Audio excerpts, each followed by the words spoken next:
Let's make this clear. How many times must I tell her? It's my parking spot. And yet once more, here she is, parked where she shouldn't be. It's not just disrespectful, it's maddening. You'd think people would get the message after being warned, don't you? Well, not this neighbor. And this time, I'm not letting it pass.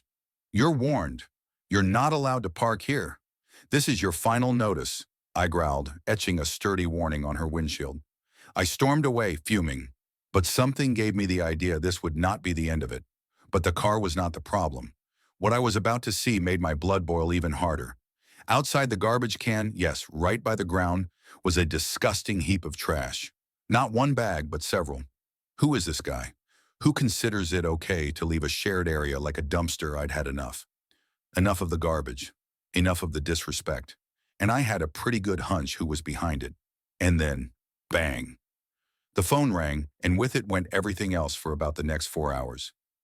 Hello, hello. It's Lisa speaking. Hello, Lisa. Diane Moorhead, President HOA. This must be some special caller or they would just cut off like every other normal one.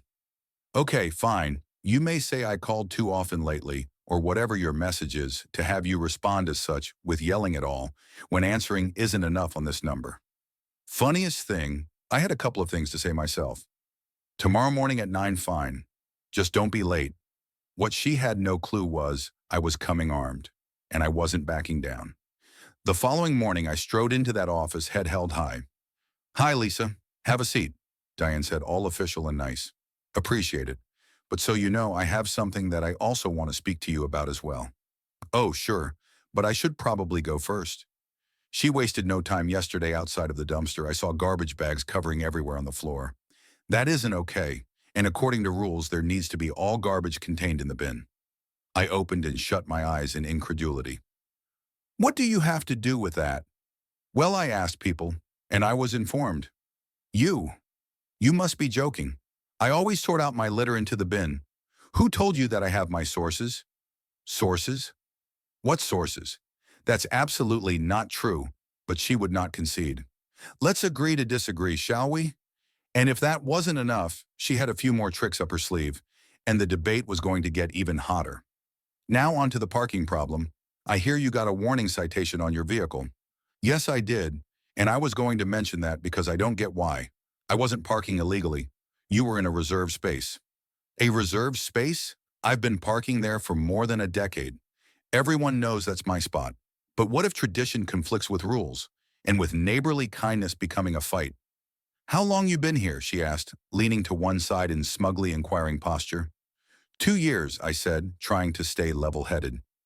And what does that have to do with parking spaces? Well, I've been here over a decade, she announced, standing up, and I've always used that space. South, I have seniority on a public parking spot.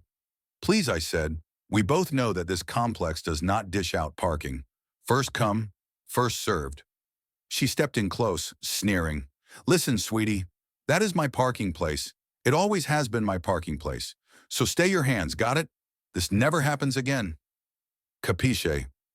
She had thought to bully me into submission, but this wasn't finished, not by a long way. Fine, I said, moving past her. Just follow the rules and we'll be okay. You act like you're queen of this neighborhood. I heard her spit at my back. Just the president of the HOA, walking around like the rest of us, are your marionette on a string. I follow the rules, I said in a toneless voice. Unlike certain people. Whatever, have a nice day, she spat. But the second shock, it wasn't from her. It was waiting for me in the parking lot, staring me straight in the face. I swallowed hard. There it was, a shiny yellow boot strapped onto my front tire. What in the world? My heart was pounding. This wasn't legal. I took out my phone and dialed. Hello, officer. Someone has illegally put a boot on my car. I need assistance right away. All right, ma'am. We're sending someone out. A few minutes later, flashing red lights pulled into the parking lot. Rescue had arrived, or at least I thought so. The officer stepped out and approached me. You the one who called in, yes. Thank you for coming.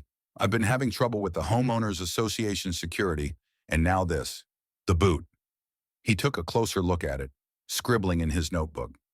Okay, can you explain what's been going on? Where do I begin? I sighed. It's been one thing after another. First, warnings on my car, then accusations of trash that wasn't even mine. Now this boot, she's harassing me, and it has to stop. But then what the officer said next, I never thought it was coming, and it completely changed everything. Script, she's been this. I have work to do. Well then, maybe you ought to have kept that in mind before you drove into my space. Diane, hello? The officer interrupted. Captain James Porter with Mango Park Police. I have Lisa in hand, and I would like you to come on down so we can sort this thing out. What? You called the police? She snapped. Are you kidding me? Ugh, what a drama queen. Fine, I'll come. And minutes later, there she was, storming across the lot like she was the queen of the world. Is that her? The officer asked.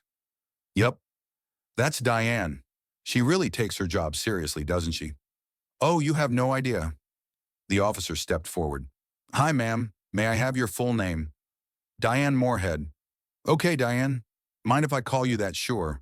Now I'm going to ask you something, and be honest. Did you put your boot on her car? Yes? I did. And why did you do that? Because she keeps parking where she shouldn't.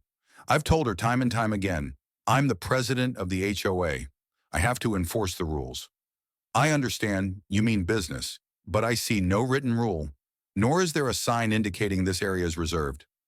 Well, it's the unwritten rule. Everyone knows it's my spot. Not true, I cut in. There is no sign anywhere that this spot belongs to anyone. Wait a minute, the officer halted him. If the rule isn't in writing, how can anyone possibly know about it?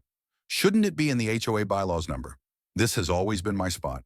If she doesn't like it, she can move. The air was charged with tension, but the tone of the officer shifted. Judgment was about to be rendered. Well, Diane, my verdict is rendered.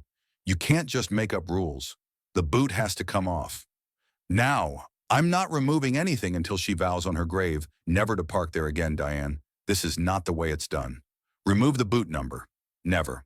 All right, he sighed. Turn around. You're under arrest. What? You can't arrest me. You're being charged with unlawful restraint and failure to comply with a police directive. You have the right to remain silent. Ow! No, you can't do this. I'm the HOA president. I'm above the law. You can take it to the Supreme Court if you want, the officer said sternly. But let me make one thing clear. Nobody is above the law. Let's go, enforcer. This is your fault, she shouted as he led her away to the cruiser. Bye-bye, Dan. I grinned. Have a nice day. Thanks for nothing. The officer spun back to me. I'll have someone remove that boot in a couple of minutes. Just hang in there. You gonna be okay? Yeah, I nodded. Thanks, officer. You're gonna regret this, Diane shouted in the back of the cruiser. Shut up, I grumbled. And that was it. Justice had finally been served. But if you thought that was nuts, wait until you hear what happened the next time Diane tried to do things her own way.